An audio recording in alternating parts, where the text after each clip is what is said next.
안녕하세요. 반갑습니다. 사회복지학개론의 손용근입니다. 자, 여러분들과 함께 이제 사회복지학개론을 함께 공부할 텐데요.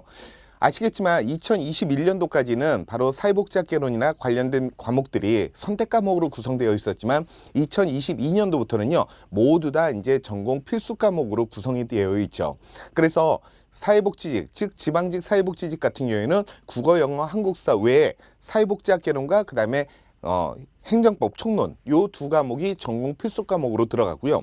그리고 이제 국가직 보호직인 경우에는 바로 국어, 영어, 한국사 외에 사회복지학개론과 형사소송법이 전공 필수 과목으로 들어갔습니다. 그래서 사회복지학개론이 이제는 전공 필수 과목이기 때문에 전공자든 비전공자든 어떻게든 바로 사회복지학개론을 공부하셔야 되는 부분들이에요. 사실 국어, 영어, 한국사도 매우 어렵지만요 사회복지학개론도 그닥 그렇게 만만한 과목이 아니라는 거죠. 왜냐하면 이런 전통 학문이 아니라 정치, 경제, 사회, 문화, 역사 모든 것들이 다 짬뽕이 되어 이런 학문이기 때문에 사실 그렇게 쉬운 과목은 아닙니다. 또한 사회복지학개론 자체는요 다양한 전공 필수 과목들 법제론, 정책론, 행정론부터 해서 인행사, 실천론, 실천기술론, 지역사회복지론, 그다음에 조사론, 그리고 관련된 아동, 장애인, 노인 등등 이런 것들이 다 총망라되어 있거든요. 그러니까 엄청나게 범위가 넓은 부분들이에요.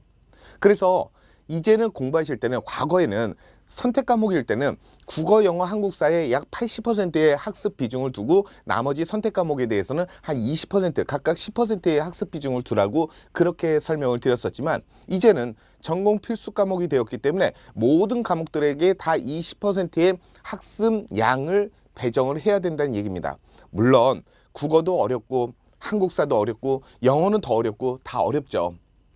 그런데요 사회복지학개론도 그렇게 만만한 과목이 아닙니다. 그래서 국어, 영어, 한국사와 동일하게 20%의 학습 양을 꼭 만드셔서 공부를 하셔야 된다는 얘기죠. 자, 그렇다면 사회복지학개론은 어떻게 구성이 되면서 출제가 되고 있을까라는 부분이죠. 그래서 크게 세 가지 영역으로 나눠볼 수가 있는데요. 하나는 사회복지 정책과 법, 제도와 관련된 부분 쪽 하고요. 그리고 이제 사회복지 실천 영역하고요. 그리고 또 하나는 사회 서비스라는 영역으로 세 가지로 나눠볼 수가 있는데 그럼에도 불구하고 사회복지 정책과 제도 영역 쪽이 출제 비중이 가장 높습니다.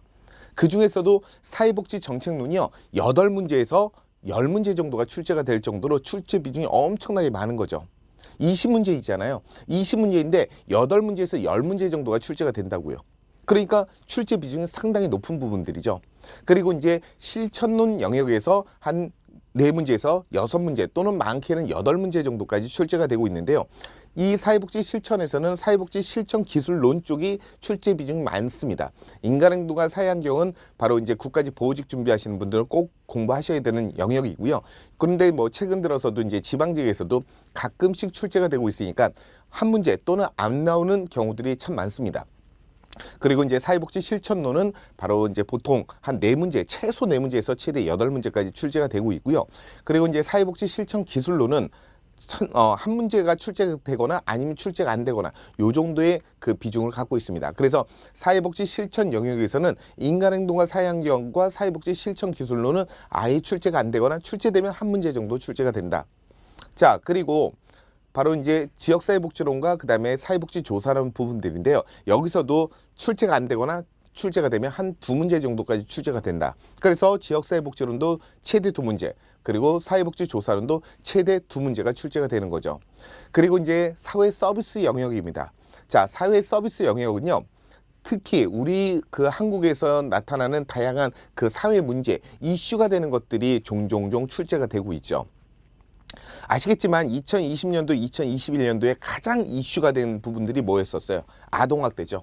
그래서 2021년도 국가직, 지방직에서도 연달아서 아동학대 범죄 처벌 등에 관한 특례법이라고 해갖고요. 신고 의무자에 대한 부분과 그 다음에 선고를 내리는 사람이 누구냐, 판사 부분이었었거든요. 자, 이 선고 명령과 관련된 부분, 이렇게 해서 이제 출제가 되었던 부분들이에요. 그런데 이 아동학대라는 게 아직도 끊이지 않고 지금 계속 사회 문제가 되고 있다 보니까 또 다시 한번 등장할 수 있는 부분일 것 같고요.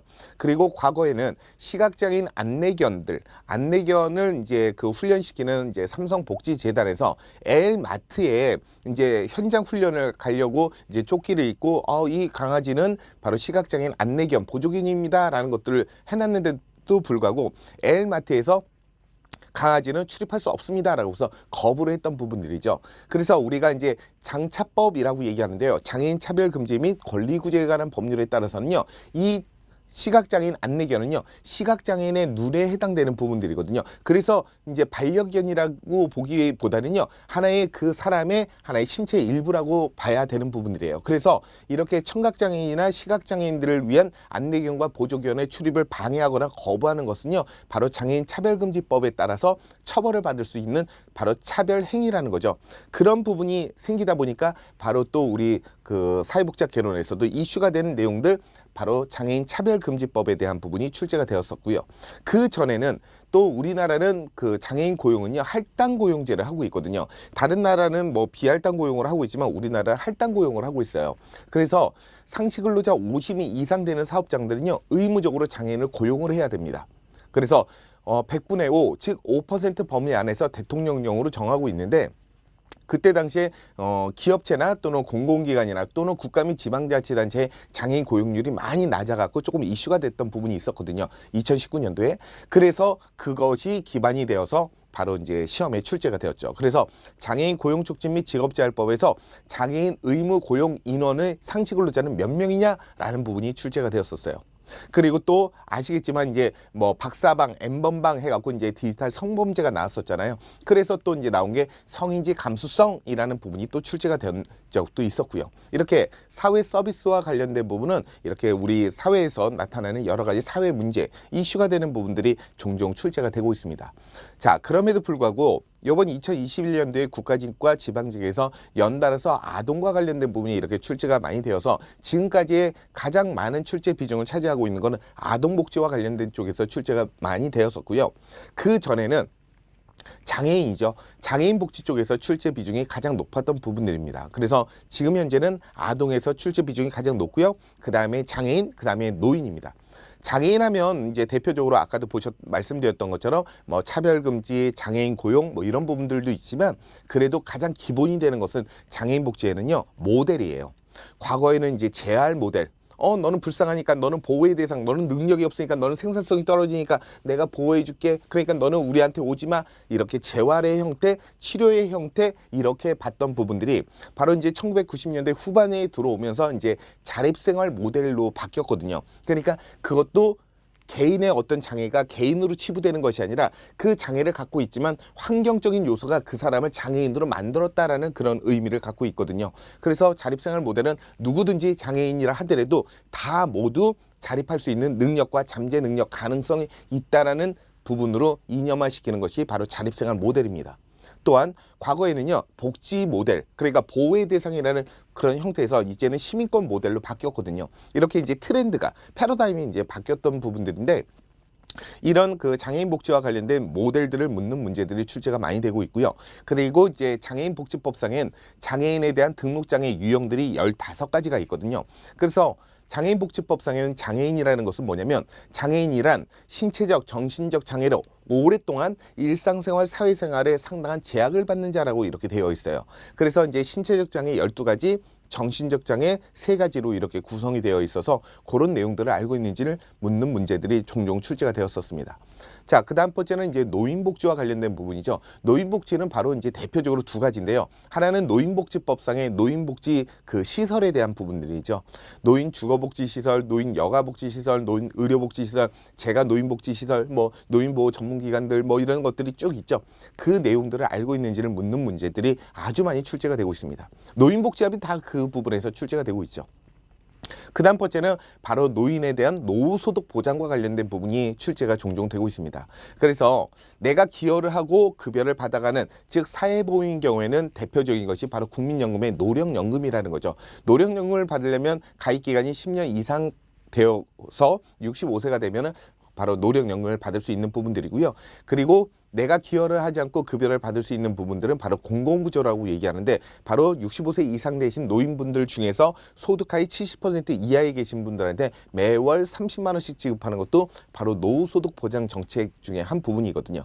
그리고 이제 긴 병에 장사 없다고 합니다. 그래서 이제 노인들의 평균 수명이 늘어나고 고령화가 심해지다 보니까 이제 노인성 질병에 맞닥뜨리게 될 수밖에 없거든요. 그러다 보니까 이제 노인 장기 요양보험이라는 것을 통해서 바로 우리가 최소한의 그 노인성 질병이나 치매와 관련된 부분에 경제적 부담, 즉 의료비의 부담을 좀 더 낮춰주기 위해서 바로 사회보험 중에 하나가 노인 장기 요양보험이거든요. 그런 이제 노후소득 보장과 관련된 부분으로 출제가 되고 있고요. 그리고 이제 국가직 또는 보호직 준비하시는 분들은 특히 청소년 복지에 대해서 꼭 알아두셔야 됩니다. 그래서 청소년과 같은 경우에는요, 청소년 기본법을 기반으로 해서 청소년 기본법이 기반이 돼갖고 청소년 복지지원법, 즉 가출이나 위기 청소년들을 대상으로 하는 게 청소년 복지지원법이거든요. 그리고 청소년 보호법, 유해 환경에서 청소년을 보호하자라는 의미예요. 그래서 담배나 술이나 또는 뭐 이런 그 술집이나 이런 거 들어갈 때 뭐 주민등록증 확인하고 뭐 이런 것들 하잖아요. 그게 바로 청소년 보호법이거든요. 그리고 아동 청소년 성보호법이 있습니다. 아동과 청소년에 대한 성을 보호하겠다는 부분들이고요. 그리고 청소년 활동진흥법이라는 것이 있죠. 청소년들이 건강하게 생활하고 건강한 활동들을 하기 위한 다양한 수련시설과 이용시설을 규정하고 있는 부분들이 청소년 활동진흥법이거든요. 자, 그 부분하고요. 학교 밖 청소년 지원에 관한 법률입니다. 학교 밖에 있는 청소년이에요. 뭐죠? 자퇴하고 가출한 친구들이죠. 그래서 그런 친구들을 위해서 청소년 쉼터를 제공해주고, 이 청소년들이 유해 환경이나 또는 건전하지 못한 그런 환경에 노출되지 않도록 하기 위한 부분이 학교 밖 청소년 지원에 관한 법률이에요. 그 외에도 뭐 대표적으로 뭐 한부모 가족, 다문화 가족, 성폭력, 가정폭력, 성매매, 그리고 자원봉사, 협동조합 기본법, 그리고 정신건강 증진 및 정신질환자 복지 서비스 지원에 관한 법률이라고 하는 정신건강복지법, 다양한 것들이 뜨문 출제가 되고 있다는 거죠. 그러니 이게 만만한 과목이 아니라는 거예요. 그래서 대부분의 우리 그 수험생들이, 저는 이제 수험생들을 뭐라고 표현할 거냐면 주무관이라고 얘기할 겁니다. 왜? 주무관이 되실 거니까. 그래서 동기부여도 해드리면서 주무관이 되도록 제가 힘을 써드리겠다는 의미에서 제가 주무관님 말씀을 드릴 거예요. 강의하는 중에. 국어, 영어, 한국사만큼 바로 사회복지학개론도 그렇게 만만한 과목이 아니기 때문에 저만 잘 따라오고 함께 공부해 주신다면 분명히 고득점을 맞을 수 있다는 거죠. 그래서 완벽하게 개념 정리를 하기 위해서는 핵심 요약을요, 최소한 3번은 정도 들으셔야 됩니다. 3번 이상 들으셔야 되고요. 그것이 이제 기반이 된 이후에 바로 문제를 풀어봐야 되는 거죠. 단원별 문제도 풀어보고요. 문제를 풀어보고 모의고사도 풀어보면서 자신의 실력을 한번 확인해 봐야 되는 거고요. 확인해서 성적이 낮아지면 자기 성찰을 해야 되겠죠. 아, 내가 이 정도밖에 안 되는구나. 좀 더 공부해야겠구나. 이런 것들을 판단하는 부분들이에요. 그래서 문제를 풀 때부터는 바로 오답 노트를 활용해서 꼭 하시기 바라겠습니다.